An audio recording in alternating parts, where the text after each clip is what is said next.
அனைவருக்கும் வணக்கம். Welcome to evergreen guidance.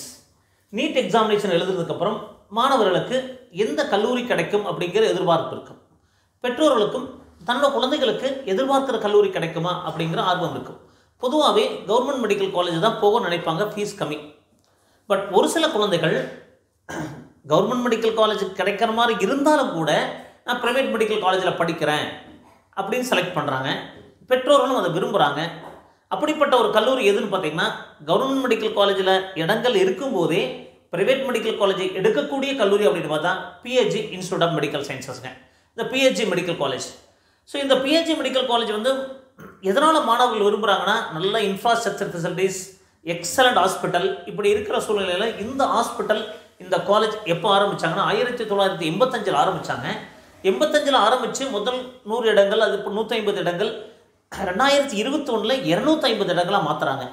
எம்பிபிஎஸை பொறுத்த வரைக்கும் தமிழ்நாட்டில் ஒரு ப்ரைவேட் மெடிக்கல் காலேஜில், டாக்டர் எம்ஜிஆர் யூனிவர்சிட்டியில் இருக்கிற காலேஜில் முதல் 250 இடங்கள் எந்த கல்லூரியை பண்ணாங்கன்னு பார்த்தீங்கன்னா பிஹெச்சி மெடிக்கல் காலேஜ் தாங்க. ஸோ இதில் 15 எம்டி ப்ரோக்ராம்ஸ் இருக்குது, 4 எம்எஸ் ப்ரோக்ராம் இருக்குது, 5 சூப்பர் ஸ்பெஷாலிட்டி ப்ரோக்ராம் இருக்குது, 9 டிப்ளமோ ப்ரோக்ராம்ஸ் இருக்குது. ஸோ ஒரு இந்த மாதிரி நிறைய போஸ்ட் கிராஜுவேட் ப்ரோக்ராம் இருக்கிற கல்லூரி, ஃபீஸ் ரீசனபிளாக தமிழ்நாட்டில் டாக்டர் எம்ஜிஆர் யூனிவர்சிட்டிங்கிற கல்லூரியில் 4.5 வருஷம் ஃபீஸ் வாங்கக்கூடிய ஒரே கல்லூரி பிஹெச்சி மெடிக்கல் காலேஜ் மட்டும்தாங்க. மீதியெல்லாம் 5 வருஷம் ஃபீஸ் வாங்குவாங்க.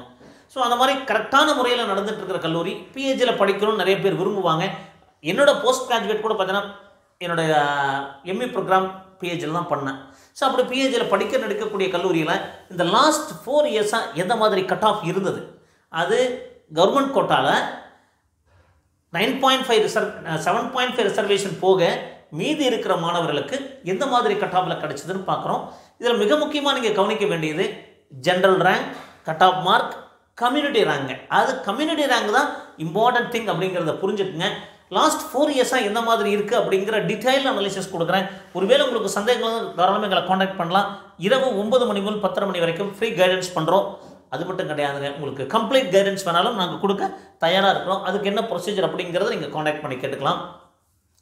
ஸோ இந்த பிஹெச்சி இன்ஸ்டியூட் ஆஃப் மெடிக்கல் சயின்சஸில் பாருங்கள். ஸோ 2020 ஓப்பன் கேட்டகரிக்கு 575 மார்க் இருந்திருக்கு, 555 மார்க் 22, 23 583 மார்க் இருந்திருக்குங்க. பட் நீங்கள் ரேங்க் பார்த்தீங்கன்னா தெளிவாக தெரியும், 2300, 2200, 2100. அப்போ நம்ம சேஃப் அப்படின்னா 2100 ரேங்க் உள்ள தமிழக லெவலில் இருந்தீங்கன்னா கண்டிப்பாக உங்களுக்கு கிடைக்கிறதுக்கு வாய்ப்புகள் அதிகமாக இருக்குது. ஸோ அடுத்தது பிசிஏ பொறுத்த வரைக்கும் பாருங்கள், 558 2020, 537, 528, 556. அப்போ கட் ஆஃப் மாறுது. ரேங்க் 3300, 3200, 3300. அப்போ 3200 ரேங்க்குள்ள இருந்தீங்கன்னா பிசிஏ பொறுத்த வரைக்கும் ஜென்ரல் ரேங்க். பட் கம்யூனிட்டி ரேங்கை பாருங்கள், 2158, 2057, 2025. இப்போ மோர் சேஃப் அப்படின்னா 2000 ரேங்க்குள்ளே இருந்துட்டீங்க அப்படின்னா பிசிஏ பொறுத்த வரைக்கும் தமிழ்நாட்டில் இருக்கிற பிசியில் 2000 ரேங்க்குள்ள இருந்தீங்கன்னா கன்ஃபார்மாக உங்களுக்கு பிஹெச்சிக்கு வாய்ப்புகள் ரொம்ப ரொம்ப பிரகாசமாக இருக்குங்க. அடுத்தது பிசிஎம் பொறுத்த வரைக்கும் பாருங்கள், 527, 516, 503, 537. ஸோ லாஸ்ட் இயர் 537 மார்க் இருக்குங்க. கம்யூனிட்டி ரேங்க் பார்த்தீங்க பாருங்கள், general rank 4300, 4300, so 4300 something. But community rank 214, 201, 203. அப்போ 200 ரேங்க்குள்ளே நீங்கள் இருந்துட்டீங்க. பிசி முஸ்லீம் கேட்டகரியில் 200 ரேங்க்குள்ள இருந்துன்னா கண்டிப்பாக உங்களுக்கு பிஹெச்சியில் இடம் கிடைக்கும். ஸோ அடுத்தது எம்பிசி பொறுத்த வரைக்கும் பாருங்கள், 520, 505, 527, 493 இந்த மாதிரி இருக்கிற சுச்சுவேஷனில் 4900, 4700, 4800. அப்போது ஜென்ரல் ரேங்க் அப்படிங்கிறது 4700 இருக்கணும். பட் எம்பிசியை பொறுத்த வரைக்கும் 1114, 1127, 1000. அப்போ 1100 ரேங்க்குள்ளே இருந்துட்டீங்க. எம்பிசி கேட்டகரியில் 1100 ரேங்க்குள்ள இருந்தீங்கன்னா பிஹெச்சியில் கண்டிப்பாக இடம் கிடைச்சிடும். எஸ்சி பொறுத்த வரைக்கும் 444, 422, 444, 422 அண்ட் 400ங்க, 443 லாஸ்ட்டாக. ஸோ ரேங்க் பாருங்கள், கம்யூனிட்டி ரேங்க் 736, 706, 760.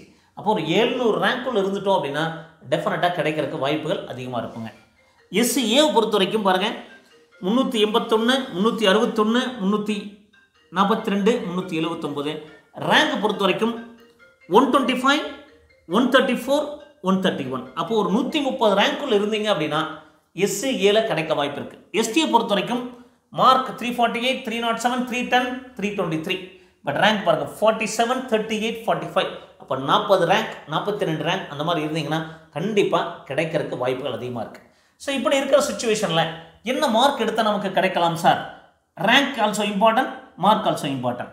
அப்போது ரேங்கை பொறுத்த வரைக்கும் கம்யூனிட்டி ரேங்க் தான் ரொம்ப ரொம்ப முக்கியமாக இருக்குங்க. ஸோ கம்யூனிட்டி ரேங்க் என்ன இருக்கணும்னு பார்த்துக்குங்க. மார்க்கை பொறுத்த வரைக்கும் ஆல்ரெடி நீங்கள் பாருங்கள் நிறைய மார்க் இன்க்ரீஸ் ஆகிடுச்சு. 2020க்கு ஈக்குவலாக வருது, பெரிய மாற்றங்கள் இருக்காது. மேக்ஸிமம் யுவர் டார்கெட் மார்க் 590 இருந்தாவே உங்களுக்கு கண்டிப்பாக PhD கிடைக்கும். 580 to 590 இருந்தாவே கிடைக்கிறதுக்கு வாய்ப்புகள் இருக்கும். ஸோ அதனால் நீங்கள் ரொம்ப அதிகமாகுமா அப்படின்லாம் நினைக்க வேண்டியதில்லை. ஸோ மோஸ்ட் ப்ராபப்லி 580 to 590க்கு கிடைக்க வாய்ப்பு இருக்குங்க. ஓப்பன் கேட்டகரி பொறுத்த வரைக்கும் 580 to 590க்கு வாய்ப்புகள் அதிகமாக இருக்கும். ஸோ BCA பொறுத்த வரைக்கும் 560 இருந்தாவே சேஃப். 560 ப்ளஸ் இருந்தால் மோர் சேஃப். BCM பொறுத்த வரைக்கும் 540 or 545 ப்ளஸ் இருந்தாவே more safe. So MBC 535 plus. So SCA பொறுத்த வரைக்கும் 450 ப்ளஸ். ஸோ SCA பொறுத்த வரைக்கும் 385 ப்ளஸ். ST பொறுத்த வரைக்கும் 330 ப்ளஸ். ஸோ இந்த ரேஞ்சில் இருந்தாவே நமக்கு கிடைக்கிறதுக்கு வாய்ப்புகள் இருக்கும். ஸோ இதனால் ரொம்ப அதிகமாகலாம் வரும்னு எதிர்பார்க்காதீங்க. ரொம்பலாம் அதிகமாக இன்க்ரீஸ் ஆகாது. ஆல்ரெடி லாஸ்ட் 2020லேயே மேக்ஸிமம் சீட்டு கம்மியாக இருந்தப்போ அந்த மாதிரி தான் இருந்திருக்கு. அப்போது OC கேட்டகரிக்கு 590 இருந்தால் போதும். BCக்கு 560 plus, BCM 545 plus, MBC 535 plus, SC 450 plus, SCA 385 plus and ST 330 plus. So இந்த மார்க் இருந்தால் டெஃபினட்டாக உங்களுக்கு PhDயில் கிடைக்க வாய்ப்பு இருக்கும். இது உத்தேசமான பதிவுங்க.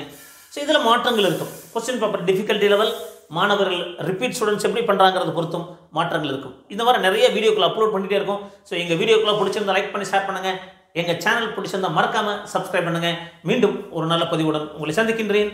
நன்றி, வணக்கம்.